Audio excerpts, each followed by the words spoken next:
Welcome back to the channel. Don't forget to like, share, and subscribe my channel. Today, we are explore how to create professional composites for ads. Begin by isolating your product or subject using mask overlay mode and refining every edge with precision, as advertising visuals require clean, premium quality cutouts.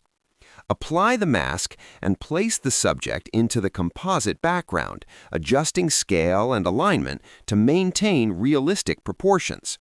Use clipped curves, levels, or color balance adjustments to match lighting and color temperature across all elements.